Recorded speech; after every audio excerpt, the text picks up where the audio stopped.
කැමැත්ත මොකක්ද කියලා.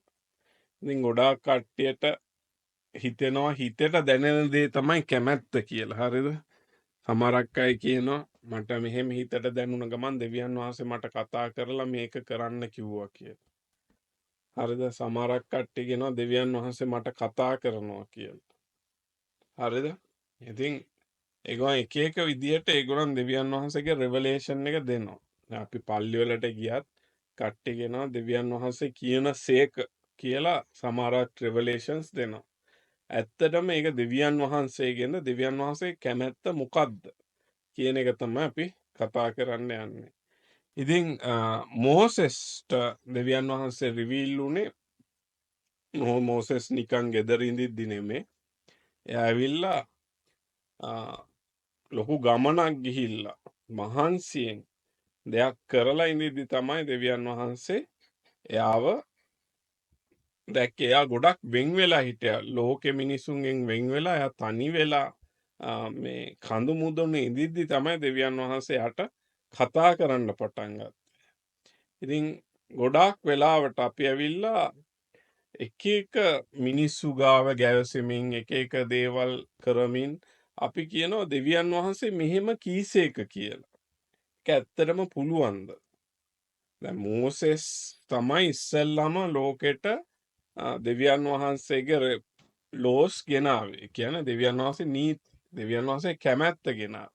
ඉතින් එයා එහෙම වෙන් වෙලා වැඩ කරා නම් ඒ වගේම ආබ්‍රහම් දේවල් වලින් වෙන් වෙලා දෙවියන් වහන්සේට කතා කරා නම් අපිට පුළුවන්ද කට්ටිය මැද ප්‍රශ්න තියාගෙන ඔක්කොම කරලා දෙවියන් වහන්සේ මෙහෙම කිව්වා අරහම කිව්වා කියලා අපිට එච්චර කනෙක්ෂන් එකක් හදාගන්න පුළුවන්ද කියන එක තමයි ප්‍රශ්නේ.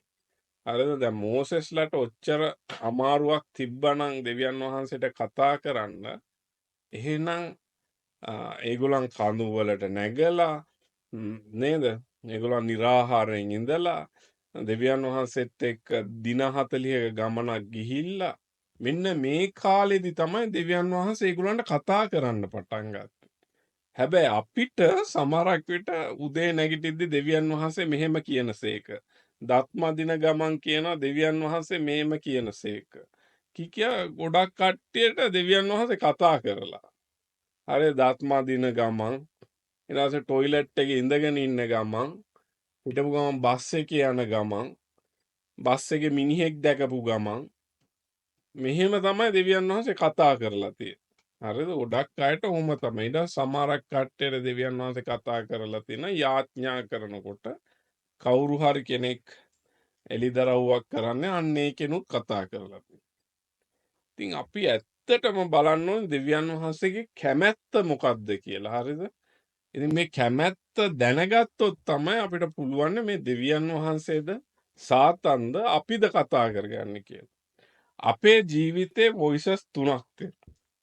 ප්‍රධාන එක හරිද තමයි අපේ හඬ අපේ මානසික හඬ අපිම කතා කරගන්න ඕන අන්න ඒ හඬ. ඒක දෙවියන් වහන්සේ නෙමෙයි අපිම කතා කරගන්න හඬ. අනිත් එක තමයි සාතන්. හරිද? සාතනුත් ඉන්ෆ්ලුවන්ස් කරලා යාටත් පුළුවන් අපේ මනසට දේවල් දාන්න. තුන්වෙනි එක තමයි අමාරුම එක. ඒ කියන්නේ ලේසියෙන් රිවලේෂන් එකක් එන්නේ නැති එක තමයි දෙවියන් වහන්සේගේ හඬ. හේතුව ඇයි ලේසියෙන් එන්නේ නැහැ කියන්නේ? ඒ පුද්ගලයා ඉන්න ඕනේ එක තැනක දෙවියන් වහන්සේට කන් දෙන්න. එයා ඉච්චරට පවිත්‍ර වෙලා කනෙක්ට් වෙලා ඉන්න ඕනේ. හරිද? පවිත්‍රකමක් නැතුව දෙවියන් වහන්සේට කන් දෙන්න බෑ. ඒකයි වෙන් වෙන්න ඕනේ කියන්නේ. දැන් මෝසෙස් මොනවාට කන්දට නගින්නේ මේ ලෝ එක ගේන්න? ඇයි මෝසෙස්ට තිබ්බනේ ඊශ්‍රායල් ජනතාව පල්ලෙහා ඉඳිද්දි ඒගොල්ලන් එක්ක රෙවලේෂන් එකක් ගන්න. හරිද? හැබැයි මෝසෙස්ට සිදු වුණා මේ කන්ද නැගලා මේගොල්ලන්ගෙන් වෙන් වෙලා ටික දවසක් ඉඳලා මෙන්න ඒ දින 40 තුලින් තමයි මෙන්න මේ දේ ගෙනාවේ. හරිද? ඉතින් ඕගලන් දැනගන්න ඕගලන්ට දෙවියන් වහන්සේගේ රෙවලේෂන් එකක් තියා මොනවත් වෙන්නේ ඕගලන් සම්පූර්ණයෙන්ම වෙන් වෙලා මේ ලෝකෙන් සම්බන්ධතා කැඩිලා ඕගන් දෙවියන් වහන්සේට විතරක් කන් දීගෙන හිටියොත් විතරයි ඕගලන්ට ඒ රෙවලේෂන් එක එන්නේ. හරිද? නිකන් හිතන්න එපා. වා නිදාගෙන ඉඳලා නැගිට ගමන් එන රෙවලේෂන් එක. ඒක දෙවියන් වහන්සේගෙන් කියලා. ඒක අපි දන්නේ. හරිද? සමහරක් විට එහෙම කතා කරන්න පුළුවන්. දේවදූතෙක් කියලා කතා කරන්න පුළුවන්. දෙවියන් වහන්සේ කියන්නේ කවුද? ධර්මිෂ්ඨයි. ධර්මිෂ්ඨ කෙනෙක් ගාවට යන්න පුළුවන් ඔක්කොම මේවා කරගෙන ක්ලීන් කරගෙන අපේ මනසේ දේවල් තියාගෙන දෙවියන් වහන්සේ ළඟට යන්න බෑ. අපේ තියෙන හැම පරීක්ෂාවම ජය අරගෙන තමයි කන්ද උඩට යන්න ඕන. හරිද? පරීක්ෂා තියාගෙන එක එක්කෙනාට ක්‍රෝධය තියාගෙන වෛරය තියාගෙන දෙවියන් වහන්සේට කාටවත් කතා කරන්න බෑ. මේක ආයේ මං ඔළුවෙන් හිටගෙනත් කියන්නම් කාටවත් කතා කරන්න බෑ. දෙවියන් වහන්සේ මෙහෙම කීසේක අරහෙම කීසේක කිව්ව අනිවාර්යෙන් වරද්ද ගන්නවා. හරිද? රැන්ඩම් පොට්ටේ දෙකක් තුනක් වදී. හැබැයි 100% දෙවියන් වහන්සේ කියන සේක කියනවා වදින්නේ. ඒක තමයි දැන් ඉන්න ගොඩාක් රෙවලේෂන්. හරිද? දෙවියන් වහන්සේ කියන සේක කියලා රෙවලේෂන්ස් කරනවන ගොඩක් කට්ටියගේ. ඒකේ 10% හරියන්නේ. සම්භාවිතාව මං කියන්න හරියටම කතා කරලා ඒ ප්‍රොෆෙසිස් වලින් 10% හරියන්නේ. හරිද? අනිත් 90% අවුල්. හැබැයි 100%ක් හරියන්නේ අන්න අනාගතවත් වූ කෙනෙක් කතා කරොත් විතරයි. ඒ හේතුව අනාගතවත් වූ කවදාවත් දෙවියන් වහන්සේ කීසේක කියන්නේ දෙවියන් වහන්සේ ඒගොල්ලන්ට කතා කරලා කිව්වේ නැත්තම්. හරිද? එයාට එහෙම කියන්නත් බෑ. එයා නිකන් හැමතිස්සෙම දෙවියන් වහන්සේ මෙහෙම කියනවා අරවා කියනවා කියලා කියන්නේ හේතුව එයා බයයි. හේතුව එයාගෙන් වැරදුනොත් අනිවාර්යෙන් ඊශ්‍රායෙල් කට්ටිය ගල් ගහලා මරනවා. ඇයි දන්නවද? අර කියලා තියෙනවා ලෝ එකේ කවුරු හරි කෙනෙක් දෙවියන් වහන්සේ කීසේක කියලා එක වුන් නැත්තම් මෙයාව ඇදගෙන ගිහිල්ලා ගල් ගහලා මරන්න. අන්න ඒක උඩ තමයි යේසුස් වහන්සේවත් මැරුවේ. හරිද? ඒක නිසා මතක තියාගන්න ජුයිෂ් ලෝ එකේ එහෙම හැමෝටම ගිහිල්ලා දෙවියන් වහන්සේ කීසේක කියලා වරද්ද ගන්න බෑ. හැබැයි අපි දකිනවා ප්‍රොෆෙට්ස්ලා ප්‍රොෆෙසිස් ගොඩක් ක්‍රිස්තියානි සභාවේ වරද්දන. හරිද? ප්‍රොෆෙට්ස්ලා මං කියන ක්‍රිස්තියානි ප්‍රොෆෙට්ස්ලා මේ ඕල්ඩ් ටෙස්ටමන්ට් ප්‍රොෆෙට්ස්ලා නෙමෙයි. ඒගොල්ලන් දෙවියන් වහන්සේ කීසේක කියලා මෙන්න වරද්ද ගන්න. හරිද? මං හොඳ ප්‍රොෆෙසිස් කියන්න. හරිද? 20යි 20. හරිද? ඒක මං ප්‍රොෆෙට්ස්ලාගේ නම් කියන්න මං ඒක හැමෝටම විදිහට කියන 20යි 20 තමයි හොඳම අවුරුද්ද කියලා එක ප්‍රොෆෙට් කෙනෙක් කිව්වා. හැමෝටම ආශිර්වාදේ ලැබෙන අවුරුද්දක් කියලා ප්‍රොෆෙට් කෙනෙක් කිව්වා. හරිද? හැබැයි ඒ කාලේ තමයි කොරෝනා වෛරස් එක ආවේ. හරිද? එතකොට එයා ප්‍රොෆෙට් කෙනෙක්ද? එයා 100%ක් හරියන්න ඕනේ එයා කියන දේ. 20යි 20 හොඳටම හොඳයි නම් එහෙනම් ඒක හොඳටම හොඳ වෙන්න ඕන. හැබැයි මිනිස්සු ගොඩක් මැරුණා. ඒගොල්ලන්ට ගෙවල් වලින් එළියට යන්න බැරි වුණා. හරිද? ඉතින් ඒක හරි ගියේ නෑ. තව ප්‍රොෆෙට් කෙනෙක් කිව්වා මොකද්ද මේකක් එනවා කියලා. ආහාර හිඟයක් එනවා කියලා. ඒ කාලේ තමයි හාල් මාකට් එකේ වැඩිම උනේ. හරිද? ඊට පස්සේ අර එයාපෝට් වල හාල් ඇවිල්ලා එයාපෝට් අර මේ ඒකේ හාල් ගබඩා කරා රජේ. එච්චරටම වී හම්බුණා. ඒ ප්‍රොෆෙට් කියපු ගමන් හාල් නෑ හිඟයි කියලා. ඊට පස්සේ මිනිස්සු හාල් එකතු කරගෙන වී එකතු කරගෙන ඒවා ගුල්ලෝ ගැහුවා. හරිද? ඉතින් හොඳට මතක තියාගන්න මේ දෙවියන් වහන්සේගේ ලෝ එක අනුව හරිද? දෙවියන් වහන්සේ කීසේක නම් දෙවියන් වහන්සේ කිව්වා නම් 100%ක් ඒක හරියනවා. හරිද? දැන් මම කිව්වා නම් ඕගලන්ට දෙවියන් වහන්සේ කීසේක කියලා මේක 100%ක් හරි ගියේ නැත්තම් මට ගල් ගාලා මරන්න. මං කියන්නේ ඕගලන්ට. හරිද? ගලක් ගන්න මං කිව්වා නම් දෙවියන් වහන්සේ කීසේක කියලා ගල් ගහලා මරන්න. සමහරක් ඒවා මං කියලා තියෙනවා යාඥාවෙන්. හැබැයි ඒක 100%ක් වෙලා තියෙනවා. ඉතින් ඒක ආත්මයාණන් වහන්සේ එළිදරව් කරපුවා. හරිද?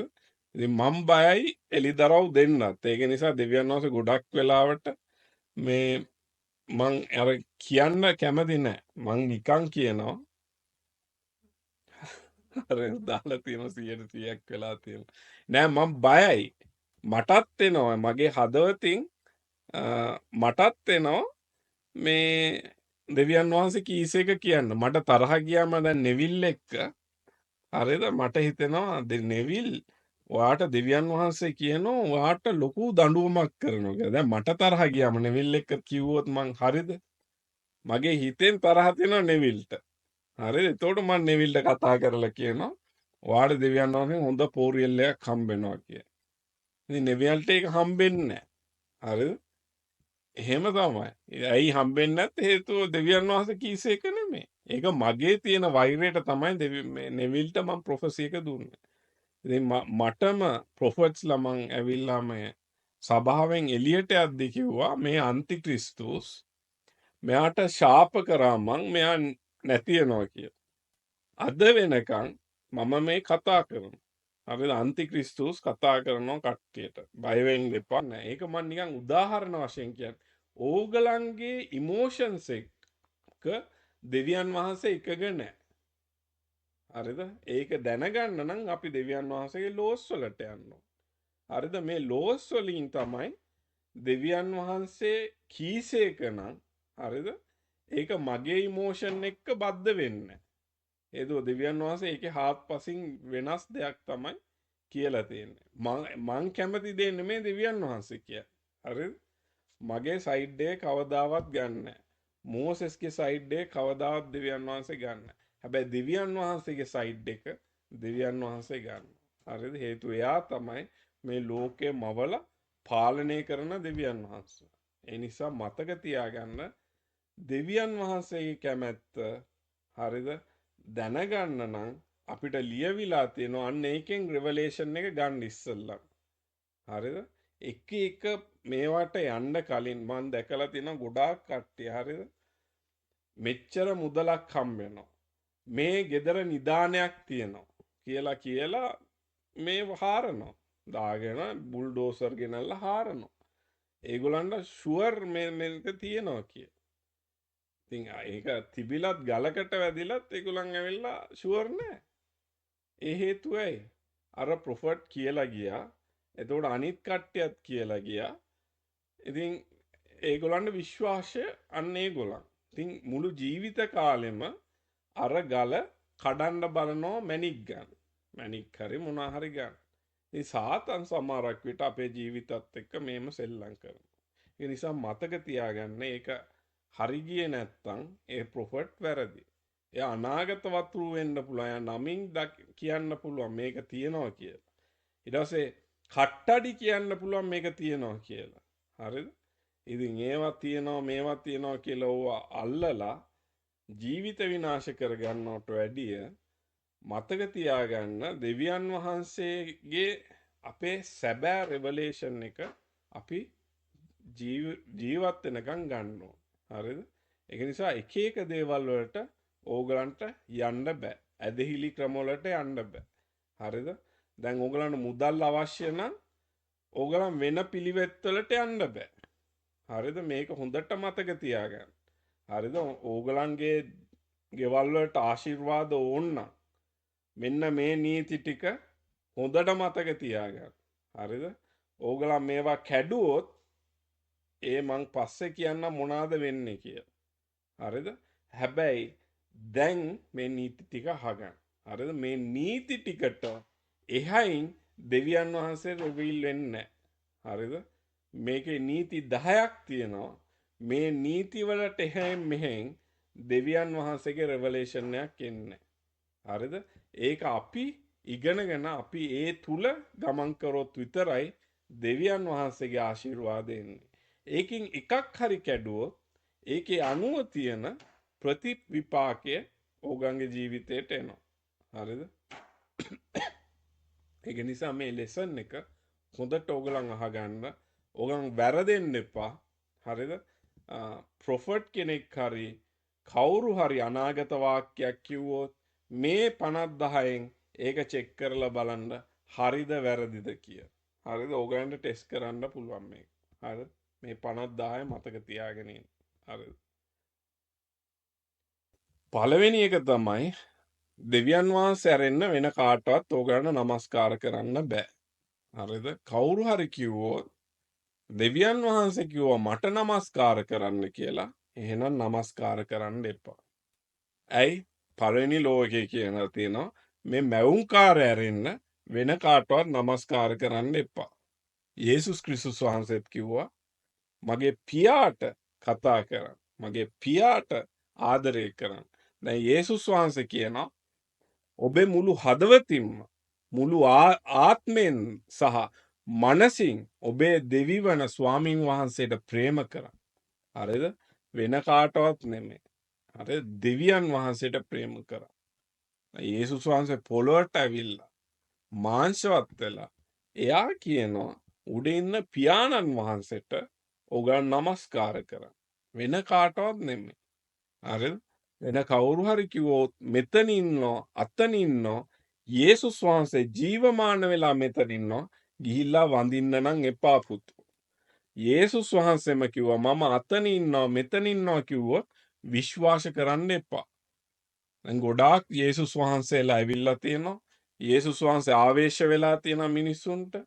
හරිද? ආවේශ වෙලා. ඒ කියන්නේ කාලී ආවේශ වෙනවා වගේ යේසුස් වහන්සේ ආවේශ වෙලා ඉන්නවා ගොඩක් කට්ටියට. ඉතින් ඒ ආවේශ වෙච්ච කට්ටියට ගිහිල්ලා වඳින්න නම් එපා. හරිද? හොඳට මතක තියාගන්න. හරිද? කාටවත් වඳින්න එපා. යුදෙව්වෝ තාම දන නමලා නැහැ කාටවත්. හේතුව ඒගොල්ලන්ගේ පළවෙනි ලෝ එක මොකක්ද? මා ඇර අන් දෙවිවරුන්ට නමස්කාර නොකර. ඉතින් ඒ ලෝ එක ඔයගලන් තියාගන්න. හරිද? මේක යේසුස් වහන්සේත් කියනවා. හරිද? අලුත් ගිවිසුම හොඳට බලා අහගන්න. අලුත් ගිවිසුම.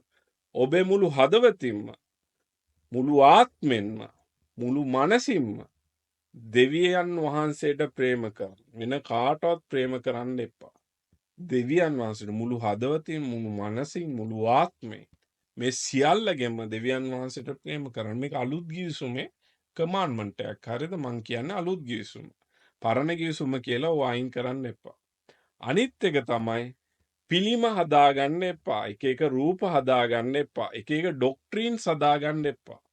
ඩොක්ට්‍රීන් එකක් කියන්නේ මේ තමයි දෙවියන් වහන්සේගේ ස්වරූපය. මේ විදියට තමයි දෙවියන් වහන්සේ ආශිර්වාද. එහෙම ඩොක්ට්‍රීන් එකක් හදාගන්න එපා. ඒ දෙවියන් වහන්සේ එක තැනකට කොටු කරගන්න එපා. ගොඩක් අය කියනවා අපි අදහන දෙවියන් වහන්සේ සඵල කරන්නා වූ දෙවියන් වහන්සේ කියලා. හරිද? සඵලත්වයේ ගේන්නේ අපේ දෙවියන් වහන්සේ කියලා ඒගොල්ලෝ නමස්කාරයක් කරනවා. දෙවියන් වහන්සේ සඵලත්වයට සීමා වෙන්න බෑ. හරිද? හේතුව දෙවියන් වහන්සේ සර්ව බලධාරී. එයා සඵලත්වෙත් ඉන්නවා. එයා පීඩාවෙත් ඉන්නවා. එතකොට යේසුස් වහන්සේත් එක්ක දෙවියන් වහන්සේ හිටියේ නැද්ද? එයා හැමතැනම ඉන්නවා. දෙවියන් වහන්සේ හැමතැනම වාසය කරන. එතකොට දෙවියන් වහන්සේ සඵලත්වයේ විතරක් නෙමෙයි. හරිද? දැන් ගොඩක් අය කියනවා දෙවියන් වහන්සේ සඵලත්වයේ දෙවියන් වහන්සේ.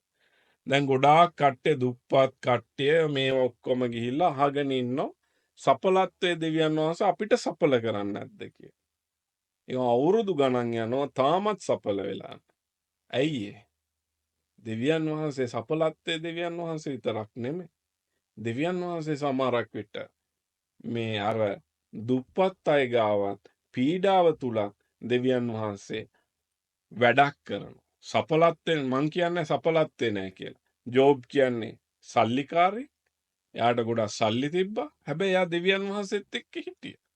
අර දුප්පත් යේසුස් ක්‍රිස්තුස් වහන්සේ එයාගේ ඔක්කොම නැති කරගෙන ඔක්කොම මිනිස්සු වෙනුවෙන් කැප කරලා එයා දෙවියන් වහන්සේ වෙනුවෙන් දුප්පත් වුණා ලෝකේ. ඔක්කොම නැති කරගත්තා. එයාගේ වස්ත්‍රේ පවා ඉවර කරලා දැම්මා. ඒකත් දුන්නා ඕගලන් දාදු වහලා ගන්න කියලා. ඔක්කොම නැති වුණා. යේසුස් වහන්සේ එයාගේ ජීවිතෙත් නැති වුණා. එයා දුප්පත් වුණා අපි වෙනුවෙන්. හේතුව අපිව දෙවියන් වහන්සේට සම්බන්ධ කරන්න. එතකොට දෙවියන් වහන්සේ යේසුස් වහන්සේත් එක්ක හිටියේ නැද්ද?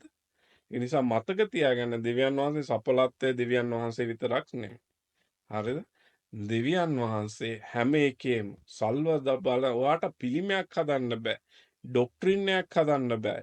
කවුරු හරි කිව්වොත් ඔයා නමස්කාර ඔයාට ආශිර්වාද දෙන්නේ නැත්තේ ඔයා දෙවියන් වහන්සේට හරියට නමස්කාර කරන්නේ නැහැ කියලා යේසුස් වහන්සේ කිව්වනේ ඔයා දෙවියන් වහන්සේගේ පුත්‍රයා නම් බැහැලා එන්න කියලා. යේසුස් වහන්සේටත් කිව්ව ඕගලන් ඔයාගේ දෙවියන් වහන්සේ නම් ඔයාගේ පුත්‍රයා නම් දෙවියන් වහන්සේ ඔයා බැහැලා එන්න කියලා කිව්ව කුරුසේ. යේසුස් වහන්සේ බැහැලා ආවද? එයා නිහතමානීව ඒ මරණය පිළිගත්තා. එයාට පෙන්වන්න තිබ්බා. ඒ වුණත් එයා නිහතමානීව දෙවියන් වහන්සේගේ සැලැස්ම ඉවර කළා. හරිද? දුප්පත් මිනිහට ගිහිල්ලා කිව්වොත් ඔයා ගාව දෙවියන් වහන්සේ නැහැ කියලා. අන්න මෝඩ ඩොක්ට්‍රින් එක. හරිද? අන්න ඒක කියනවා. ලෙඩෙක් ගාවට ගිහිල්ලා කිව්වනවා ලෙඩ වෙලා ඉන්නේ. දෙවියන් වහන්සේ ඕගලන් ගාව නැහැ කියලා. අන්න මෝඩ වැඩක්. අන්න ජෝබ්ටත් මේ ඔක්කොම වුණා මේ තුවාල හිටන් ඇඟේ දැම්මා. හරිද? දෙවියන් වහන්සේ මේ එයා ගාව හිටියේ නැද්ද? එයා ගාව හිටියා. එයා තමයි දෙවියන් වහන්සේ තමයි ජෝබ්ට එහෙම වෙන්න ඉඩ ඇදලා තිබ්බේ. හරිද? ඒක නිසා වෙන වෙන ඇදහිලි හදාගන්න නම් එපා පුතේ. මේන් වැන්දා ඒවට নমස්කාර කරන්නත් එපා. ඕගලන් දැන් පිළිමනේ වඳින්න නැත්තේ. ඔන්න ඩොක්ට්‍රින්ස් හදලා තියෙනවා. ඔන්න ඕවට ගිහිල්ලා වඳින්නත් එපා. අර සපලත්තේ දෙවියන් වහන්සේ. කෝසත්කමේ දෙවියන් වහන්සේ තව තැන්වල සපලත්වයම නැහැ. හරිද? ඒගොල්ලන් කෙලින්ම යනවා අනිත් පැත්ත. එහෙමත් නෑ. මේ ඔක්කොගෙම දෙවියන් වහන්සේ ඉන්නවා. ඔයාට එක තැනකට කොටු කරලා එක දෙයක් හදන්න බෑ පුතේ. හරිද? දෙවියන් වහන්සේ හැමතැනම දෙවියන් වහන්සේ යුද්ධ කරනවට කැමති නෑ. පරණ ගිවිසුමේ දෙවියන් වහන්සේ වෙනස්. අලුත් ගිවිසුමේ දෙවියන් වහන්සේ වෙනස්. අනේ කියන්නම් එපා පුතෝ. දෙවියන් වහන්සේ ඊළඟට මේ ලෝකෙ ජජ් කරද්දි ඕගලන්ගේ ආදරණීය දෙවියන් වහන්සේ ඕගලන් කියයි මාර කේස් එකනේ කියලා. හරිද? ඒක නිසා මතක තියාගන්න දෙවියන් වහන්සේ ආදරේ වගේම දෙවියන් වහන්සේ දඬුවම් කරනවා. හරිද? ඒක නිසා දෙවියන් වහන්සේ ආදරණීය මොකද්ද? ආදරේ දෙවියන් වහන්සේ කියලා රූපයක් හදාගන්න එපා. හරිද? දෙවියන් වහන්සේ හැම එකටම සීමා. ඒක නිසා බලාගන්න දෙවියන් වහන්සේ ආදරේ දෙවියන් වහන්සේ වගේම ශාපේ ගැනත් මම මේකේ අන්තිම කාලේ කියනවා. එතකොට ඕගලන්ට දැනගන්න පුළුවන් ඕගලන්ට මුණාගෙන්ද ඔය වැඩේ වැදුනේ කියලා. හරිද? ඉතින් කාටවත් කියන්න බෑ. දැන් සාකේවුස් කියන්නේ කොට එක්කෙනෙක්. හරිද? යේසුස් වහන්සේ එතනට ගියේ නැද්ද? සාකේවුස් එක්ක හිටියේ නැද්ද? කවුරු හරි ගිහිල්ලා කියනවනම් ඔයා ගාව දෙවියන් වහන්සේ නැහැ. ඔයා කොට උනේ දෙවියන් වහන්සේ නැති නිසා කියලා අන්න ඒක වැරදි ඩොක්ට්‍රින් එකක්. හරිද? ඕවට නම් নমස්කාර කරන්න එපා. මේ ලෝකේ කොහොමත් පාපෙන් හීන වෙලා තියෙන්නේ. හරිද? දෙවියන් වහන්සේ හැමොත් එක්කම ඉන්නවා. ඒ නිසා මතක තියාගන්න දෙවියන් වහන්සේ සපලත්වය මේ ඇඟ දැන් මං කියනවානේ අපි හෙල්දි ඉන්න ඕනේ කියලා. ඒක මං කියන්නේ අපි ඉන්න ඕනේ. හරිද? හොඳට ඉන්න ඕනේ. අපේ ඇඟ බලා ගන්න ඕනේ. ඒක වෙනම කතාවක්. හැබැයි ලෙඩ වුණා කියලා එයා ගාවින් දෙවියන් වහන්සේ අයින් වෙලා නැහැ. හරිද? ඒ හේතුව ලෙඩ වෙන්න මොකක් හරි ප්‍රශ්නයක් නිසා ලෙඩ වෙලා. වෙන කේස් එකක් නෙමෙයි. එයා ලෙඩ වෙලා එයා කන බොන විදිය වෙන්න පුළුවන්. සමහරකට හොඳට කාලා බීලා ඉඳලා එයාගේ ජෙනටික්ස් වලින් එයාට ලෙඩක් එන්න පුළුවන්. හරිද? ඒක නිසා හිතන්න එපා එයා දෙවියන් වහන්සේ දීපුවක් කෑවේ නැහැ කියලා තමයි එයාට ලෙඩ උනේ කියලා කවදාවත් ජජ් කරන්න එපා. ගොඩාක් වෙලාවට මම දැකලා තියෙනවා මේ යක්ෂයා තමයි මේ ලෙඩේ ගෙනල්ලා තියෙන්නේ කියලා ගොඩක් කට්ටිය කන්ඩෙම් කරනවා. හරිද? වැරදි. ලෙඩෙත් ගෙනාවේ දෙවියන් වහන්සේ. හොඳට අහගන්න. මේ ලෙඩ මේ ලෝකේ තියෙන ලෙඩ මරණය ඔක්කොම ගෙනාවේ දෙවියන් වහන්සේ. දෙවියන් වහන්සේනේ කිව්වේ උඹලා මේකෙන් කෑවොත් ඔයගොල්ලන් මැරෙනවා කියලා. වෙන කවුරුවත් නෙමෙයි සාතන් ගෙනාවේ නෑනේ මේ මරණය සහ ලෙඩ. හරිද? මරණය ගෙනාවේ දෙවියන් වහන්සේ. හරිද? සාතන් ගෙනාපු එකක් නෙමෙයි. සාතන්න මරණය ගෙනාවනම් ඕගොල්ලෝ ඔක්කොම මරලා. සාතන්ට බලේ නෑ ඕගොල්ලන්ව මරන්න. හරිද? දෙවියන් වහන්සේ තමයි හැම එකේම දෙවියන් වහන්සේ. ඒක නිසා කවදාවත් වෙන් කරන්න එපා. දෙවියන් වහන්සේ ජීවනයේ දෙවියන් වහන්සේ, මරණයේ දෙවියන් වහන්සේ නෙමෙයි. කවුරු හරි මැරුණොත් කියන මූ කරපු පාපේ නිසා මැරුණේ. කවදාවත් ඕක කියන්න එපා. හරිද? හොඳට මතක තියාගන්න. දෙවියන් වහන්සේ එක එක පිළිම වලට ඔයගලන් කොටු කරන්න එපා. ඔබේ දෙවි වූ ස්වාමින් වහන්සේගේ නාමය නිෂ්ඵලව ලෙස භාවිතා නොකර. ඒක මං අර කලින්ම කියපු එකට එනවා. හරිද? දැන් ඔයගොල්ලන්ගේ කට්ටිය සමහරක් විට කියයි කට්ටියට කන්ෆර්ම් කරන්න. දෙවියන් වහන්සේ මට මෙහෙම කිව්වා. අරහම කිව්වා කියලා ඔයගොල්ලන් සමහරක් විට නොදැනුවත්ම කියන්න පුළුවන්. ඉතින් දෙවියන් වහන්සේගේ නාමය නිකරුමනේ පාවිච්චි කරන්න එපා. දෙවියන් වහන්සේගේ නාමය නිකන් කියන්න එපා. දෙවියන් වහන්සේ මෙහෙම කිව්වා. අරහම් කිව්වා. ඔයාට මේ ප්‍රශ්නේ තියෙන්නේ මේක නිසා කිව්වා. කවදාවත් කියන්න එපා. හරිද? නොදැන කියන්න එපා. දෙවියන් වහන්සේ කතා කරලා කිව්වොත් ඒක කියන්න. ඒක නිසා නොදැන මේ දේවල් කියන්න එපා. හරිද? දෙවියන් වහන්සේ අරහම කිව්වා මෙහෙම කිව්වා කියලා. හැබැයි දෙවියන් වහන්සේ රිවීල් කරා නම් ඔගන් යාඥා කරද්දි විෂන් එකකින් මොකක් හරි වෙලා මොනවා හරි දෙයකින් දෙවියන් වහන්සේ කොහොම හරි මේක කතා කරන්න කිව්වොත් ඒක කතා කරලා කියන්න.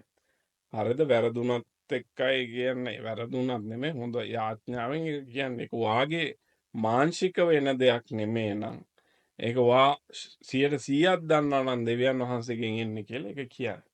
හරිද? රහසින් කියන දේ එළියට නැගලා කියන්න කිව්වා. ඉතින් කියන්න. බය නැතුව කියන්න. හැබැයි ඒක ඔයාගේ මාංශයෙන්, ඔයාගේ තරහත් එක්ක, ඔයාගේ ආවේගයත් එක්ක එන දෙයක් නම් කියන්න එපා. පොඩ්ඩක් පරිස්සම් වෙන්න. ඒක සමහරක් විට ඔයාගේ මානසික අවශ්‍යතාවයක් වෙන්නේ නැති. ඒක නිසා ඔයා ටක් ගාලා ඒකේ ආඥාවෙන් දෙවියන් වහන්සේගේ වචනේ කියවලා හදිස්සි වෙන්න එපා. මෝසෙස්ට දවස් 40ක් ගියා මේ ලෝ එක උඩින් ඉඳන් පල්ලෙහාට ගේන්න. කන්ද නැගලා ගේන්න. දවස් 40ක් අපිට ගියා මේ ලීඩර්ෂිප් ට්‍රේනින් එක කරන්න. දෙවියන් වහන්සේ වචනේ ඉගෙන ගන්න අපිට දවස් 40ක් ගියා. මේ දවස් 40න් අපි පොඩි කෑල්ලක් වෙන්න ඇති ඉගෙන ගන්න ඇත්තේ. හරිද? හැබැයි අපිට මේ දවස් 40ක් ගියා මේ දෙවියන් වහන්සේ කැමැත්ත කියන එක ඉගෙන ගන්න. හරිද? ඒ නිසා මතක තියාගන්න ලොකු කාලයක් ඕනේ අපිට දෙවියන් වහන්සේගේ කැමැත්ත මම අවුරුද්දට එක සැරේ. හරිද? ඒක තමයි මේ දින 40ක් දාලා තියෙන්නේ. මගේ ඊළඟ ගමනට මං අවුරුද්දට එක සැරේයි දෙවියන් වහන්සේත් එක්ක කතා කරන්න පටන් ගන්නවා. හරිද? මේ දෙවියන් වහන්සේගේ වචනේ තුලින් මං අවුරුද්දට එක සැරයක් එයාගේ කැමැත්ත. එයා මොකද්ද මට කරන්න කියන්නේ කියන එක දැනගන්න ආවේ.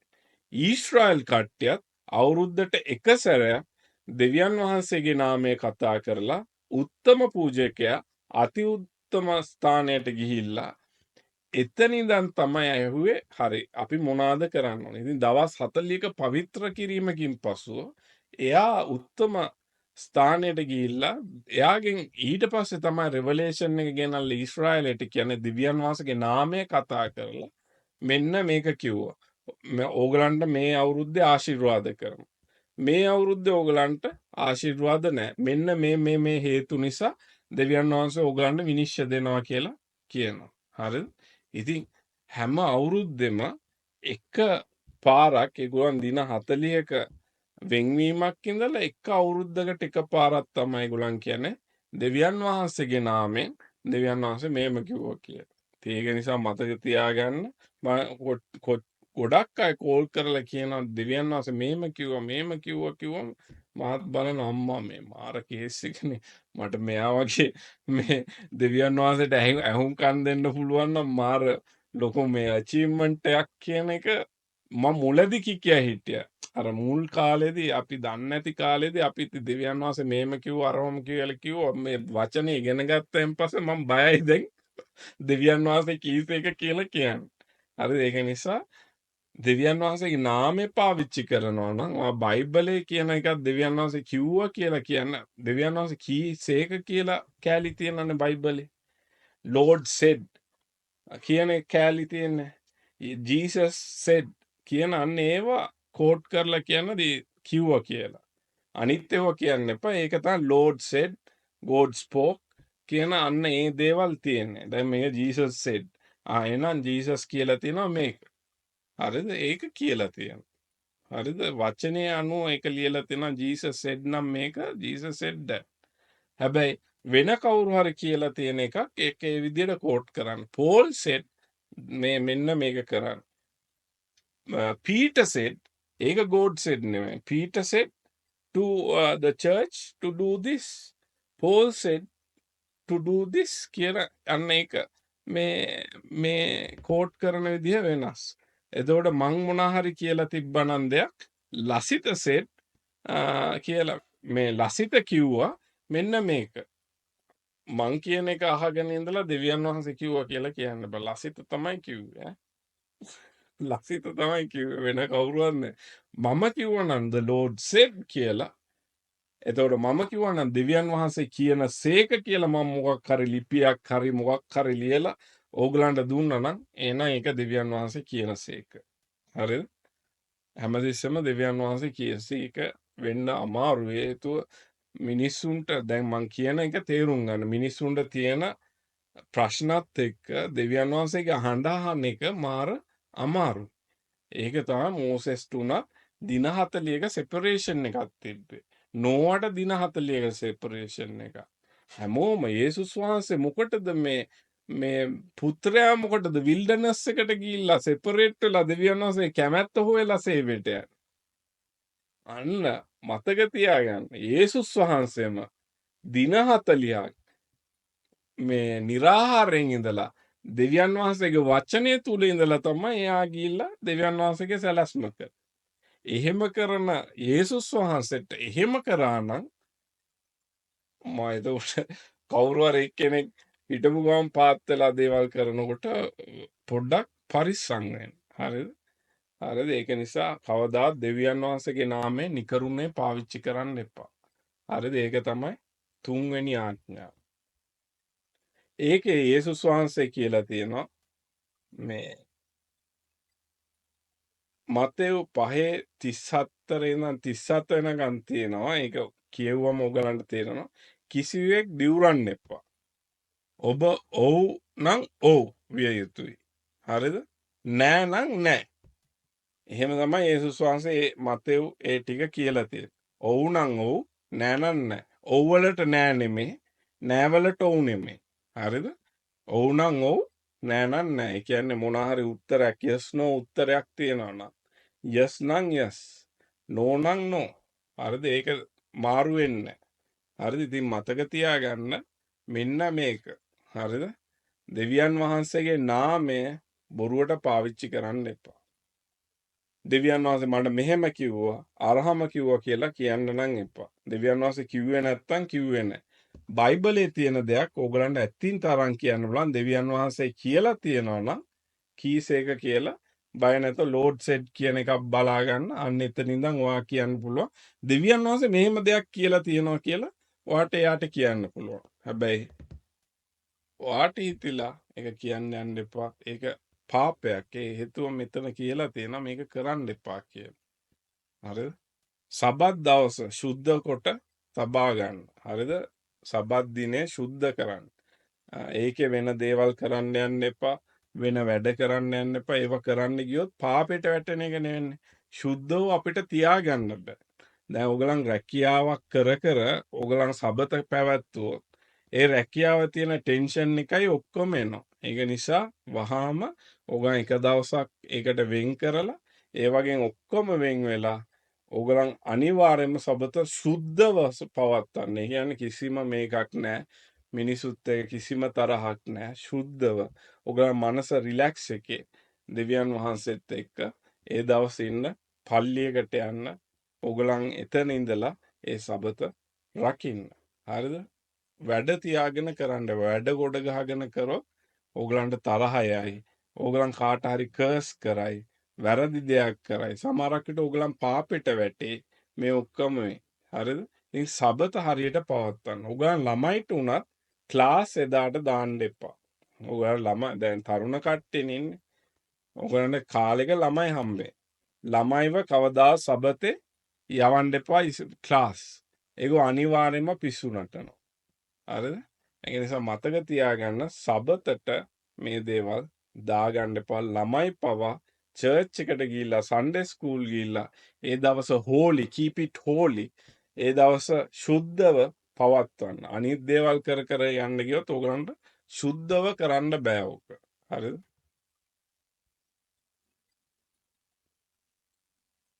අනිත් එක ඇවිල්ලා එතනින් එහාට දෙවියන් වහන්සේගේ ආඥා 4 තියෙනවා. දැන් එතනින් එහාට අනිත් පැත්තට. හරිද? හොඳට මතකයි මේක ආඥා 4ක් දෙවියන් වහන්සේට එකක් තමයි දෙවියන් වහන්සේ විතරක් নমස්කාර කරන්න. අනිත් එක්ක ඇවිල්ලා කිසිම පිළිමයක් හදාගන්න එපා. ඊට පස්සේ දෙවියන් වහන්සේගේ නාමයෙන් නිකරුමනේ පාවිච්චි කරන්න එපා. අනිත් එක තමයි දෙවියන් වහන්සේට කැප කරපු දවසක් තියෙන්න ඕනේ. අන්නේ දවසේ ඕගලන් කිසි දෙයක් කරන්නේ නැතුව දෙවියන් වහන්සේගේ වචනය දැන ගැනීමට එතනට යන්නේ. ඒක තමයි සබත කියන්නේ. හරිද? කැමැත්ත දැන ගැනීමේ දවස. දැන් පස්වෙනි එක තමයි ඔබේ පියාට සහ මවට ගෞරව කරන්න. හරිද? පියාට සහ මවට ගෞරව කරන්න. මේක අලුත් ගිවිසුමේ යේසුස් වහන්සේත් කියන. හරිද? මේ තව මේ 4 වෙනි එකේ යේසුස් වහන්සේ කියනවා සබත් දවස මිනිසා සඳහා සාදන ලද්දේ. හරිද? මිනිසා සඳහා නොවේ සබත් දවස හදලා තියෙන්නේ. හරිද? යේසුස් වහන්සේ කියනවා සබත හදලා තින්නේ මිනිසා සඳහා. මිනිසා සබත හදලා නැහැ. හරිද? මිනිහට අත්‍යවශ්‍යයි මේ සබත කියන එක. හරිද? දැන් අපි පස්වෙනි එකට ගිය ගම යේසුස් වහන්සේ ආයේ කියනවා මවට සහ පියාට ගෞරව කරන්න. මතෙව් 19:19. හරිද? මේක පරණ ගිවිසුමෙන් නෙවෙයි මම ඔක්කොම ගන්න අලුත් ගිවිසුමෙන්. හරි යේසුස් වහන්සේ කියපුවා. හරිද? මවට සහ පියාට ගෞරව කරන්න. ඒගොල්ලන්ගේ වැරදි තියෙන්න පුළුවන්. මව කියන්නේ පියා කියන්නේ නායකත්වය. ඉතින් ඕගලන් බාරකාරයෝ යට තින්න පුළුවන්. ඒගොල්ලන් උත් අම්මලා තාත්තලා වගේ තමයි. ඒගොල්ලන්ට ගෞරව කරන්න. වයසක කට්ටියට ගෞරව කරන්න. අපි දැක්ක අපේ ලංකාවේ වයසක පරිණත නායකයන්ට ගෞරවයක් නැහැ. සීයා කියලා පයින් ගහලා එලවන්නේ තරුණ කට්ටිය. නේ? අරගල කරලා පයින් ගහලා එලවන්නේ සීයාව. ඒ ගෞරවයක් නැති නිසා ඒකේ අවශ්‍ය ප්‍රතිවිපාක දැන් විඳිනවා. හරිද? ඒක නිසා ඕගලන්ගේ ජීවිත බොහෝ ඒකේ ආශිර්වාදයක් එනවා. හරිද? ඒකේ ආශිර්වාදය තමයි ඕගලන්ගේ මේ දේශය තුල වාසය කරන්න බොහෝ කල් වෙන්න නම් ඕගලන්ගේ අම්මා තාත්තට ගෞරව කරන්න. හරිද? ඕගලන්ගේ කට්ටියට ඕගලන්ගේ කලින් හිටපු කට්ටියට නායකත්වයට මේ හැමෝටම ඕගලන් ගෞරව කරන්න. එහෙනම් ඕගලන්ගේ දේශයේ මං වාසය කරන්න ඉඩ දෙනවා. දැන් ගොඩාක් කට්ටිය ඔය කෑ ගහපු ඔක්කොම මේ දේශයේ වාසය කරන්න යන්නේ. ඒගොල්ලන් මේ දේශය අතහැරලා යන්නේ. හරිද? මේ දේශය ඒගොල්ලන්ට සුදුසු වෙන්නේ නැහැ. ඒගොල්ලන්ට ජීවත් වෙන්න බෑ. ඒ නිසා ඒගොල්ලන් මේ දේශයෙන් පිටමන් කරනවා. හරිද? ඒ නායකත්වය හරි නැහැ, පරණ නායකත්වය හරි නැහැ. අන්න ඒ කට්ටිය ඔක්කොම මේ දේශයෙන් පහ කරනවා. ඒගොල්ලන්ට මේ දේශය ඔක්කොම අහිමි වෙනවා. හරිද? ඉතින් මේක අර නීති අනුව ඒගොල්ලන්ට ඒ දේවල් වෙනවා. හරිද? වෙන ඒක තමයි කියන්නේ ගෞරව කරන්න කියලා. මං කවදාවත් කාටවත් ලොකු නායකයෙක්ට මම බනින්න යන්නේ හේතුව එහෙම ගෞරවය නැති වුණ ගමන් මොකද්ද වෙන්නේ මට අනිවාර්යෙන්ම අනිත් පැත්තට ෂොට් එක ලැබෙනවා කියලා මං දන්නවා. ඒක දන්න නිසා ඒ ආශිර්වාදේ භුක්ති විඳින්න නම් මම මේ ලංකාවේ ජීවත් වෙලා මේ ලංකාවේ ආශිර්වාදේ ගන්න නම් මට කලින් හිටපු හැම නායකයෙක්ටම මම ගෞරව කරන්න ඕන. අපේ සීයට, අපේ අම්මට, තාත්තට මේ රට පාලනය කරපු එක හොරා කෑව වෙන්න පුළුවන් මුණා වුණා. ඒ හැමෝටම ඒ ගෞරවය තියලා ඉන්න වෙනවා. හරිද? හේතුව දෙවියන් වහන්සේ දීපු නීතියක් මේක.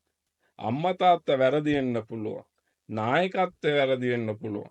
හැබැයි ලෝ එක අනුව අපි ඒගොල්ලන්ට ගෞරව කරන්න පුළුවන්. ඉතින් අපි දැකලා තියෙනවා සාවුල් කියන රජය ඇවිල්ලා හොඳ නැති රජ කෙනෙක්. හැබැයි සාවුල්ට දාවිත් ගෞරව කරා. දාවිත මරන්නත් තිබ්බ සාවුල්ල. හැබැයි එයා ඒක කරේ නැහැ. හරිද? සාවුල්ල මරපු සොල්දාදුව දාවිත් කපලා මරලා දැම්ම. එයාගේ යාළුවෙක්.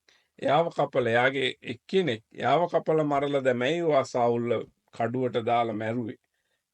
කියලා එයා ලොකුවට කියාගෙන ආව එයාව එතනම මරලා දැම්මා. හරිද? ඉතින් මතක තියාගෙන ඇයි එයා කරේ? එයාගේ කණ්ඩායමට විනාශය එන්නේ නැති වෙන්න තමයි මේ දේවල් කරන්නේ. හරිද? එයා දන්නවා මේක හදිස්සි හරි මේ වගේ ඩයල් එකක් ඕගලන් මගේ ගාව තියාගත්තොත් අනිවාර්යයෙන්ම මට ඊශ්‍රායලයේ පාලනය කරගන්නත් බෑ. දෙවියන් වහන්සේගේ ආශිර්වාද දෙන්නෙත් නැහැ කියලා එයා දැනගත්තා. හරිද? ඒක නිසා මතක තියාගන්න මේ ලෝ එක වැඩ කරනවා 100%. හරිද? කවුරු වුණත් දැනගන්න මේක 100%. හරිද? මේක වැඩ කරනවා. හරිද? මේක නිකන් ගුරුත්වාකර්ෂණ නීතිය වගේ. හරිද? මේ තියෙන බ්ලෙසිං එක හම්බ වෙනවා ඕගලන් ගෞරව කරොත්, කර්ස් එක හම්බ වෙනවා ඕගලන් ඒක කැඩුවොත්. එතකොට මේ දේශයේ හරි ඕගලන්ට හම්බෙන දේපල ඕගලන්ට හම්බෙන්නේ නැහැ. ඕගලන් තාත්තට අම්මලාට ගෞරව නොකරොත් ඕගලන්ට හම්බෙන දේපල විනාශ වෙනවා. හරිද? දේපල කියමුකෝ අම්මා තාත්තා දෙන දේපල ඕගලන්ට හම්බෙන්නේ නැහැ. ඒක හම්බුණත් ඒක විනාශ වෙනවා. හේතුව ඕගලන් අම්මා තාත්තටද ගෞරව කරලා නැහැ. මිනි නොමර හරිද කියලා තියෙනවා. හැබැයි යේසුස් වහන්සේ කියනවා සහෝදරයෙක් හෝ සහෝදරියෙක් සමග කෝප වෙන කට්ටියට විනිශ්චය වෙනවා කියන. දැන් බලන්න. මේ අලුත් ගිවිසුමට එද්දි කියනවා මේ මිනි නොමරව කියලා තියෙනවා. හැබැයි ඕගලන් කවුරු හරි ඔයාගේ සහෝදර සහෝදරියෙක් එක්ක කෝප වුණොත් අනිවාර්යයෙන්ම ඕගලන්ට විනිශ්චය වෙනවා කියලා. ඒක නිසා හරිද? ඕගලන්ට තරහ තියෙන්න පුළුවන් ඕගලන්ගේ සහෝදර සහෝදරියෝ ගැන. හරිද? ඉතින් ඒක අමතක කරා. අමතක කරලා ඕගලන් ඒගොල්ලන්ට ආශිර්වාද කරලා ඕගලන් පැත්තකට වෙන්න හේතුව ඕගලන් මේක කරලා ඕගලන්ට මේ කෝපය ඇවිල්ලා තියෙනවා නේ ඒක කරොත් අනිවාර්යයෙන්ම ඕගලන්ට විනිශ්චයක් තියෙනවා. හරිද? ඒක නිසා ඔය ඔක්කොම අතෑරලා පාඩුවේ පැත්තකට වෙලා ඉන්න. හරිද? දෙවියන් වහන්සේගේ අතට බාර දීලා ඒ ඔක්කොම බාර දීලා ඕගලන් දෙවියන් වහන්සේත් එක්ක ඉන්න. ඒක තමයි හොඳම ආශිර්වාද ගමන. හරිද? හැබැයි ඕගලන් මේක කැඩුවොත් ඒකේ ප්‍රතිවිපාක එනවා. මොකද්ද කායින්ට උනේ? කායින් යාගේ සහෝදරයා මැරුවා. එයා දහඩිය මහන්සියෙන් එයාට තියෙන ඉන්හෙරිටන්ස් උත් නැති වුණා. ඒ වගේම එයා බොහොම අමාරුවෙන් ජීවත් වුණා. මේ ශාපේ නම් ගන්න එපා. හෙනම දුගී දුප්පත් වෙනවා. අන්තිමට මහන්සි වෙනවා. මොනවත් නැති වෙනවා. මේ ඔක්කොම වෙනවා. හරිද? ඒ නිසා මතක තියාගන්න ඊට වැඩි හොඳයි. ඒගොල්ලන්ට සමාව දීලා අපි ඇවිල්ලා පාඩුවේ ජීවත් වෙලා දෙවියන් වහන්සේ තුල අපි ඒකට සමාව දීලා ඉන්න එක. හරිද? කායින්ට උන වැඩේ කරගන්න එපා. ඒක තමයි යේසුස් වහන්සේ කියන්නේ. ඕගලන් තරහක් තිබ්බත් ඔයා ඒක කරලා ඉවරයි. හරිද? ඒක නිසා ඒක අයින් කරගන්න. යාඥා කරලා අයින් කරගන්න. මට හරිද මේ පීඩා කරපු කට්ටිය ගොඩක් හිටියා කියලා ඒගොල්ලන් ඔක්කොම මගේ මනසින් අයින් කරලා මං දෙවියන් වහන්සේට බාර දීලා මං බොහොම මාරුවෙන් යනවා. සමහරක් විට මට තරහ ගියාම මං ඒගොල්ලන්ට මාස ගණන් කතා කරන්නේ. ඇයි දන්නවද කතා කරන්නේ නැත්තේ? මගේ හිතින් ඒගොල්ලන්ට ශාපයක් යන්නේ නැති වෙන්නේ. හරිද? එතකොට මාත් ඒ විනිශ්චයට සෙට් වෙනවා. ඒක නිසා මං එන ගේමක් දීලා මාස ගාණක් හරි ප්‍රේ කරලා එයාට සමාව දීලා එයාට ආයෙ කතා කරනවා. හරිද? ඒක ඒ තැනට එන්න අපිට ගොඩක් අමාරු සමහරක් දේවල් වලට සමාව දෙන්න. ඒ වුණත් කොහොම හරි කරලා සමාව දෙන තැනට එන්න. හරිද? ඕගන් සමාව දීලා බලන්න ඒගොල්ලෝ වෙනස් වුණයින් පස්සේ ඕගලන්ට ගොඩාක් ලොකු ආශිර්වාදයක් එනවා. ඒ නිසා මතක තියාගෙන මේ දේ කරන්න. හරිද? කවදාවත් තරහ තියාගෙන ඉන්න එපා. ඕගලන්ගේ විනාශය තමයි. ආය ඔක්කොම නැති වෙනවා. පොරොන්දුව නැති වෙනවා. කායින්ට පොරොන්දුව නැති වෙනවා. ඔක්කොම නැති වෙනවා. තරහක් තියාගෙන ඉන්න. පොඩි තරහක් තියාගෙන ඉඳලා එයාගේ සහෝදරයට විරුද්ධ එක දේවල් කරලා අන්තිමට ඔක්කොම නැති වෙලා ගියා. ඒ නිසා සහෝදරයා කෙරෙහි කෝප තියාගන්න එපා. මේක ලෝ එක. හරිද? ඕගලන් නායකයෝ වෙනවනම් ඕගලන්ට ආශිර්වාදය ඕන මෙන්න මේ ලෝ එකට යන්න. හරිද?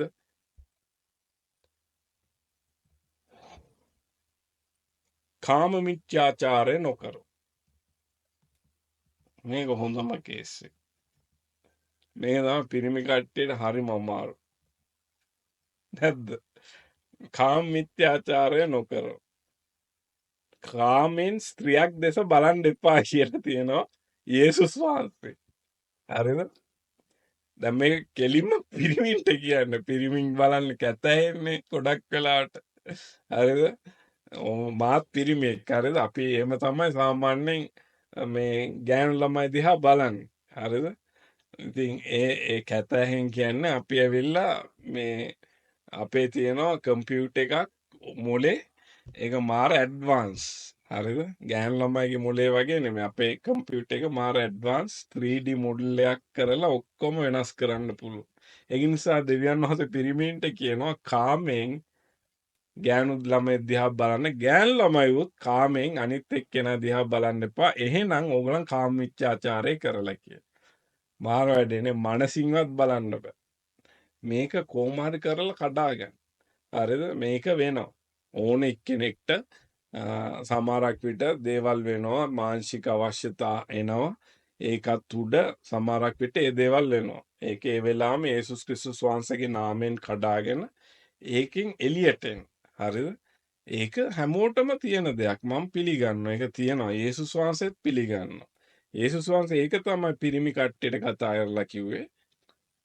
වැරදියෙන් ගෑනු ළමයි බලන්න යන්න එපා. හරිද? මට මේක හදාගන්න එන කාලයක් ගියා. ඇත්තම මං ඇඩ්මිට් කරන්න මම පොඩි කාලේ ඉඳන් වැරදි ඇස් වලින්ම තමයි ගෑනු ළමයි බැලුවේ. හරිද? ඉතින් එහෙම බලමු මට හිතන්නකෝ මේ කොහොමද ඇස් පවිත්‍ර කරගන්න කියලා එන ගේමක් දුන්නා. කොහොම හරි දැන් පුළුවන්. දැන් නම් අවුලක් නැහැ කියන්නේ. දැන් හිතන්න මං කෙල්ලෙක් දිහා බලන මට ආකර්ෂණයක් ආවා. ඒක ආවෙන් පස්සේ එයා ගැන මං හිතන්න පටන් ගන්නවා. හිතලා මං එයාවත් එක්ක ජීවත් වෙන්න පටන් ගන්නවා. මගේ මනසින් ඒක තමයි මං කියන්නේ මිනිස්සු පිරිමින්ගේ මොලේ 3D මොඩලින් වල හොඳ මේක. ඒ කියන්නේ ආයේ කෙලින්ම මවලා ගන්න පුළුවන් ඔක්කොම. හරිද? ඔයත් එක්ක යනවා ගන්න පුළුවන් ඔක්කොම එයාට පුළුවන්. හරිද?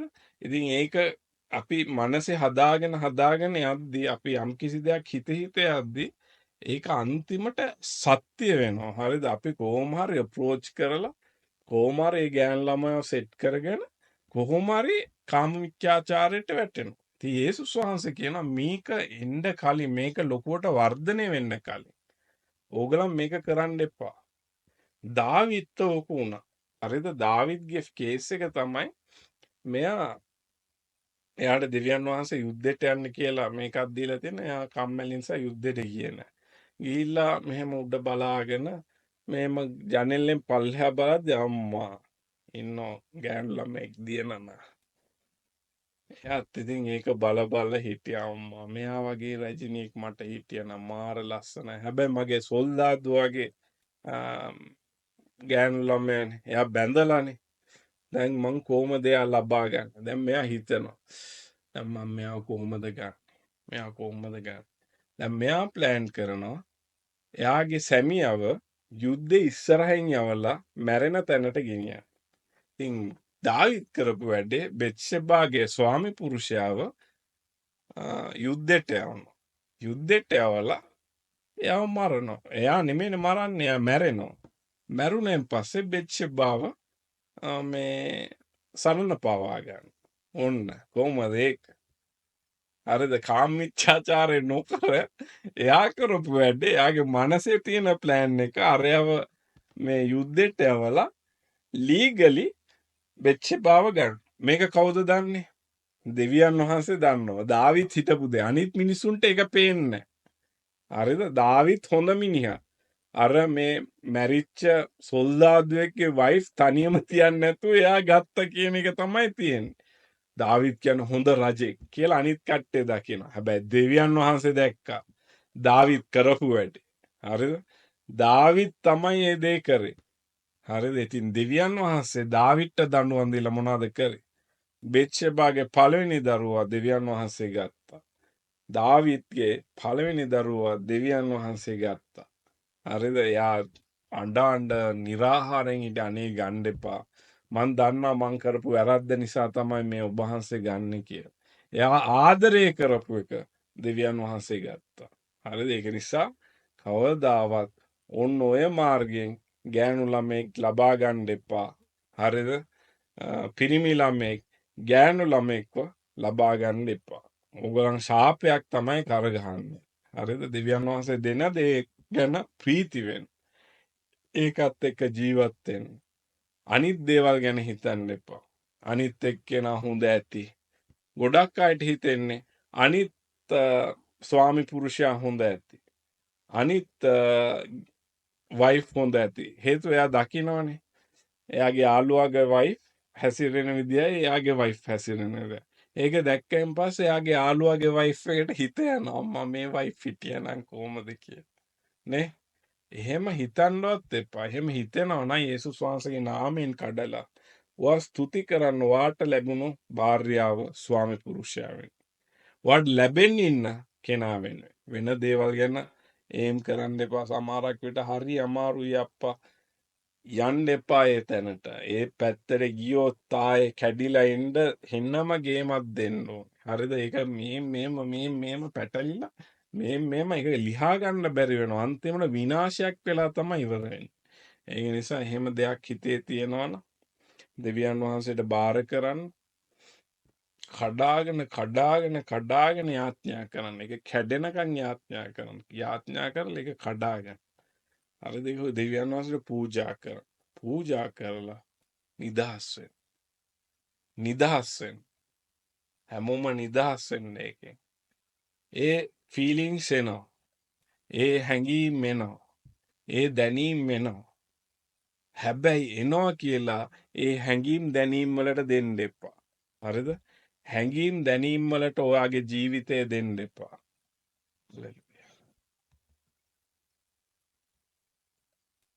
අනිත් එක තමයි සොරකම් නොකර හොරගම් කරන්න එපා. හරිද? හැබැයි යේසුස් වහන්සේ කියනවා මතෙව් 19:20 හොරකම් නොකරන්න එපා. හරිද? ඔයාට තියෙන දේ පුළුවන් නම් විකුණලා දුප්පත් මිනිස්සුන්ට දෙන්න කියලා.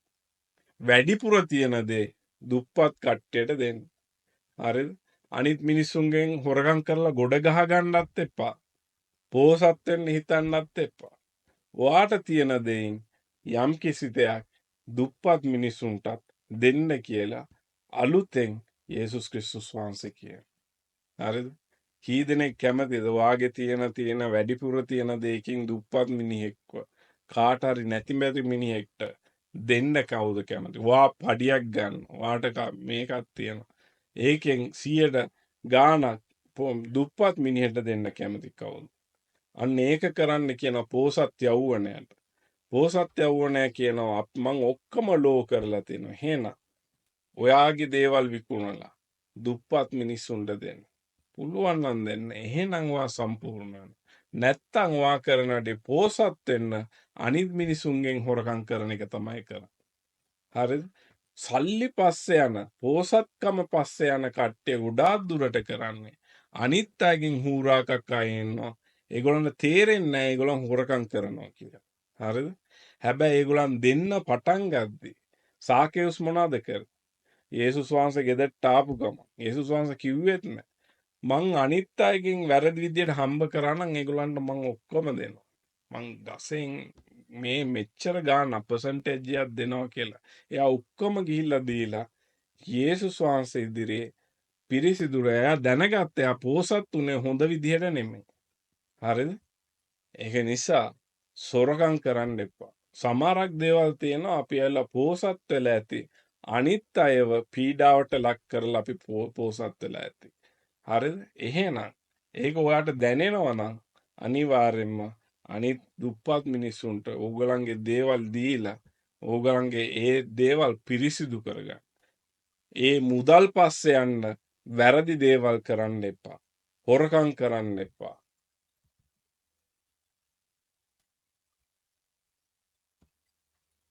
බොරු සාක්ෂි නොකිව කියලා තියෙනවා. හරිද? බොරුවට කට්ටිය ගැන දේවල් කියන්න එපා. ඕගලන් දන්නේ නැත්නම් පාඩුවේ ඉන්න. හරිද? හැබැයි බොරුවට දේවල් කියන්න එපා. මෙයා මෙහෙම කරා, අරයා මෙහෙම කරා, මෙයා මෙහෙම දෙයක් කරා, මෙයා මෙහෙම දෙයක් කරා කියලා බොරු සාක්ෂි කියන්න එපා. ඕගලන් කාගේ ගැන හරි සාක්ෂි දරනවා නම් මොකක් හරි එයා වැරද්දක් කරලා තියෙනවා නම් ඔයාට අමතරව තව සාක්ෂිකාරයෝ දෙන්නෙක්වත් ඕන. හරිද?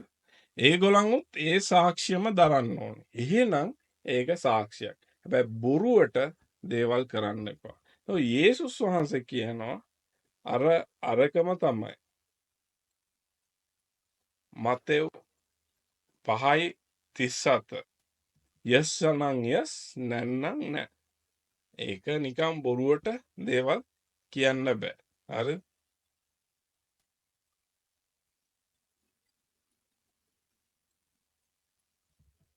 අනිත් අයගේ දේවල් වලට 10 වෙනි එක අනිත් අයගේ දේවල් වලට ආශ කරන්න එපා. හරිද? යේසුස් වහන්සේ කියනවා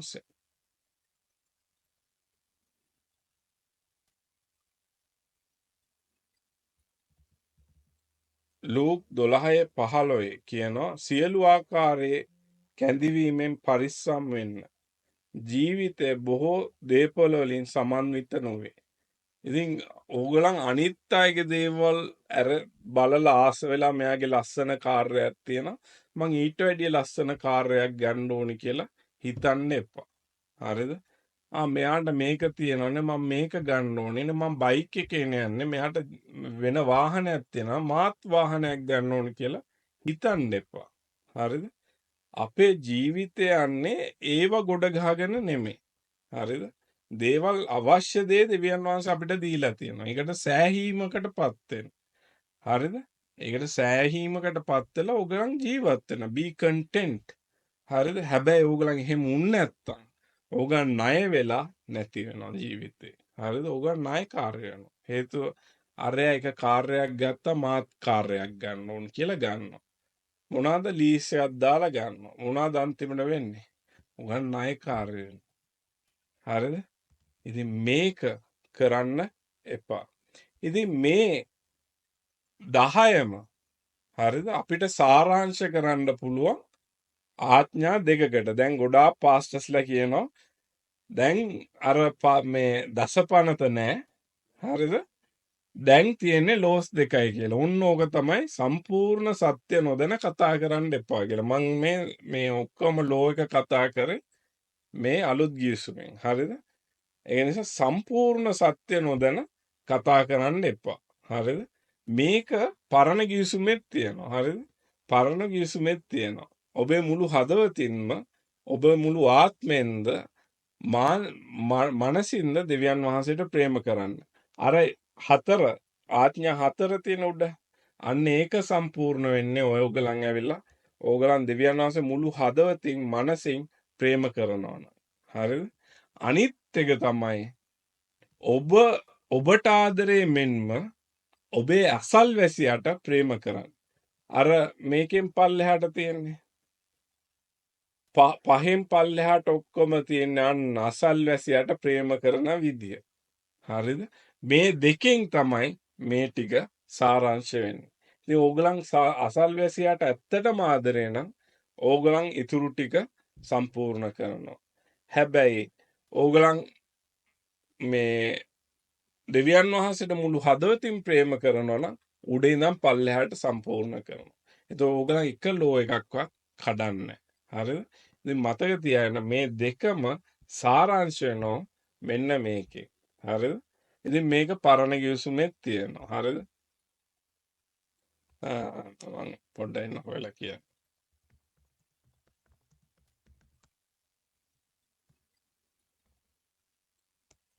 ඒක තියෙනවා ද්විතීය කතාවේ 6:5 ඉඳන් 15 වෙනකන් අන්න තියෙනවා. හරිද? මම ඉංග්‍රීසියෙන් කියවන්න.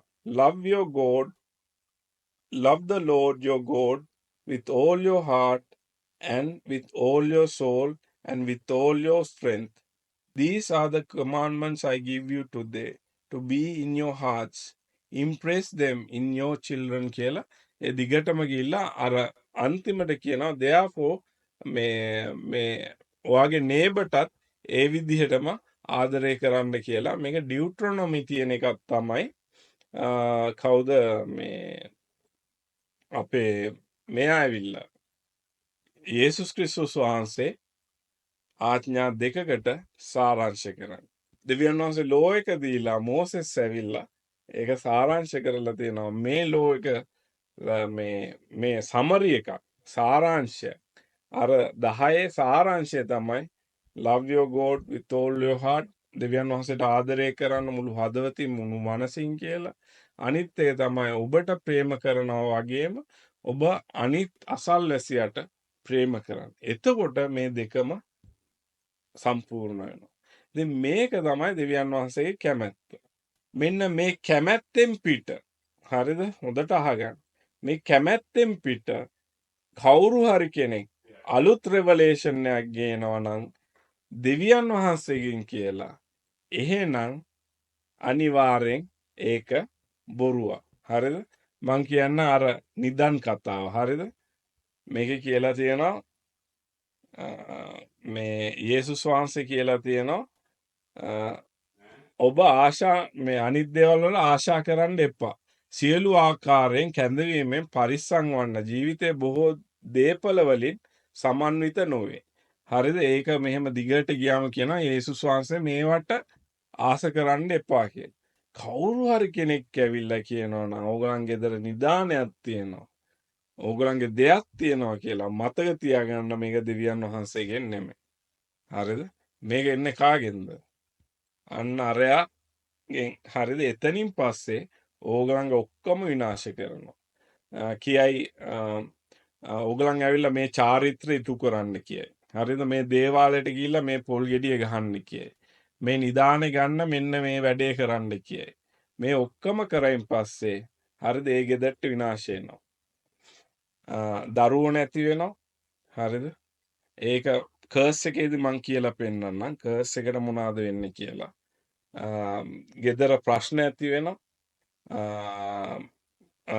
තියෙන ඔක්කොම ටික නැති වෙනවා. හරිද? මේ කර්ස් එක ඕගලන්ට එනවා. හරිද? ඒක නිසා මේක හොඳට මතක තියාගන්න. මෙන්න මේ ආඥාවලින් පිට ඕගලන්ට රිවලේෂන් එකක් එනවා නම් එහෙනම් ඒක දෙවියන් වහන්සේගේ රෙවලේෂන් එකක් නෙමෙයි. හරිද? ඉතින් ඒක මං ඉගෙන ගත්තේ ගොඩාක් කල් ගිහිල්ලා. හරිද? ඉතින් මේ මං ඇවිල්ලා හැමතිස්සෙම මට ප්‍රොෆෙසි එකක් කවුරු හරි කියද්දි මං ඉස්සල්ලාම දෙවියන් වහන්සේගේ ලෝ එක බලනවා. හරිද? අන්න ඒ ලෝ එක අනුව මං ඒක ක්‍රියා කරනවා. මට ඉස්සල්ලාම ප්‍රොෆට් කෙනෙක් කියලා කියපු කෙනෙක් මට දුන්න ප්‍රොෆෙසි එක තමයි මගේ තාත්තට අම්මට වැඩිය මං ලොකු නායකයෙක් වෙනවා. මං ලොකු බලවත් කෙනෙක් වෙනවා කියන ප්‍රොෆෙසි එක. හරිද? දැන් ඒගොල්ලන්ට වැඩිය මං බලවත් වෙනවා කියලා කිව්වා. එතකොට මගේ ලෝ එක අනුව මං ගියා පස්වෙනි ලෝ එකට මෙන්න මේකට ගියා. ඔබගේ පියාට මවට ගෞරව කරන්න. හරිද? මගේ පියා මව පල්ලෙහාට දාලා උඩට දැම්මේ කවුද? මොකද්ද ගේම් එක කියලා හොයන්න. ඊට පස්සේ මං යාඥා කරා. යාඥා කරලා ඇහුවා දෙවියන් වහන්සේ මේක වාගෙන්න. මං කියන්නේ निराහාරයෙන් යාඥා කරා. දෙවියන් වහන්සේ කිව්වා වහාම වාගේ දකුණු අත ඔළුවේ තියාගන්න කියලා. මං තියාගත්තා. තියාගෙන කිව්වා ඒ දීපු දේ අයින් කරන්න කියලා. මං අයින් කරගත්තා. යේසුස් වහන්සේගේ නාමයෙන් මම මේක අයින් කරනවා කියලා. ඒ ආශිර්වාදය අයින් කරා. ඒක අයින් කරලා මං දෙවියන් වහන්සේගේ කැමැත්තට සරෙන්ඩර් වුණා. එතකොට තමයි දෙවියන් වහන්සේ මට රිවීල් කරේ මගේ සත්‍ය කැඳවීම මොකක්ද කියලා. ඒ නිසා මතක තියාගන්න බයිබලයේ අරගෙන යන හරිද ප්‍රොෆට්ලා කියන කට්ටියත් වැරදි රෙවලේෂන් දෙන්න. හරිද? එහෙනම් ඒක මතක තියාගන්න මේ 10 commandments වලින් ඕගලන් මේක බලන්න කොතනින්ද සාතන් වාගේ commandment එක කඩන්න යන්නේ. මේක සාතන්ගෙන් නෙමෙයි නම් දෙවියන් වහන්සේගේ නම් මෙන්න මේ 10 commandments යටතේ ඒ pillars යටතේ හිටගෙන ඉන්න ඕනේ ප්‍රොෆෙසි එක. ඒක හිටියේ නැත්තම් එහෙනම් දකුණු අත තියලා ඒක අයින් කරගන්න යේසුස් වහන්සේගේ නම. හේතුව ඒ ආශිර්වාද අපිට ඕනේ නැහැ. යේසුස් වහන්සේට කවුද සාතන් ඇවිල්ලා කිව්වනේ ඔයා ඇවිල්ලා මේ ලෝකේ පාලනය කරන්න මං ආශිර්වාදය දෙනවා මගේ ඉස්සරහ දන ගහන්න කියලා. අපි දන්නේ නැහනේ. අපි හිතන්නේ මේගොල්ලන් දෙවියන් වහන්සේගේ දාසයෝ කියලා. අපි ගියයින් පස්සේ මේගොල්ලන් අත තියලා මේ වගේ දෙයක් කිව්වෝ. ඊට පස්සේ අපි උඩඟු වෙලා අපි අපේ තාත්තට අම්මට ගෞරව කරන්න නැතුව ගියොත් හරිද? එතනින් එහාට ආයෙ කතා කරලා වැඩක් නැහැ. එයා රෝම් පාර ගිහිල්ලා ඉවර. හරිද? මුදලාට මම බේරුණා. දැන් මං දෙවියන් වහන්සේ යටත් වෙලා ඉගෙනගෙන බයිබල් කොලෙජ්ජකින් ඉගෙනගෙන ඒ කාලේ ඉගෙනගෙනත් නැහැ ඔය ප්‍රොෆෙසි එක දෙද්දි. මම බයිබල් කොලෙජ්ජකින් ඉගෙනගෙන දේව වචන ඉගෙනගෙන යටහත් පහත් වෙලා අපේ අම්මලා තාත්තලා තමයි අපිට උගන්වන්නේ. ඒගොල්ලන් ඒක නිසා මතක තියාගන්න සාතන් වාව වෙන මාර්ගයකට ගෙනියනවා නම් එයා ලස්සනට ටොක්කන් ඉන්න දන්නවා. ඒක නිසා ඕගලන්ට මේ වගේ දෙයක් කියලා තියෙනවා නම් 10 commandments එක කඩලා ඕගලන්ට ප්‍රොෆෙසි එකක් දීලා තියෙනවා නම් ඔළුවේ තියාගන්න මොනා හරි ඕගලන්ට ලොකු ආසාවක් එක්ක ප්‍රොෆෙසි එකක් දීලා තියෙනවා නම් ඔළුවේ තියාගන්න ඒක කඩා ගන්න දෙවියන් වහන්සේගේ තැනට බාර දෙන්න 10 commandments බලන්න මේකෙන් පිට නම් පාඩුවේ ඒකට එපා කියන්නේ. හරිද? ඒක එපා. හරිද? අන්න ඒ විදිහට ඕගලන් ජීවත් වෙන්න. ඉතින් මං හිතනවා මේක ඕගලන්ට කතා කරන්න ඇති කියලා. ඉතින් අපි නායකයෝ වශයෙන් දෙවියන් වහන්සේගේ මේ 10 pillars වල හිටගත්තොත් විතරයි ඕගලන්ට ආශිර්වාද දෙන්නේ. මං ඕගලන්ට ආශිර්වාද දෙන විදිහ සඳුදා කියන්නම් හෙට වෙන කෙනෙක් කතා කරන්නේ සඳුදා ආශිර්වාදේ අඟහරුවාදා ශාපය. ඉතින් අපි මේකත් එක්ක අපි කතා කරමු. මොනවා හරි ප්‍රශ්න තියෙනවා නම් ඕගලන්ට දැන් ඩිස්කස්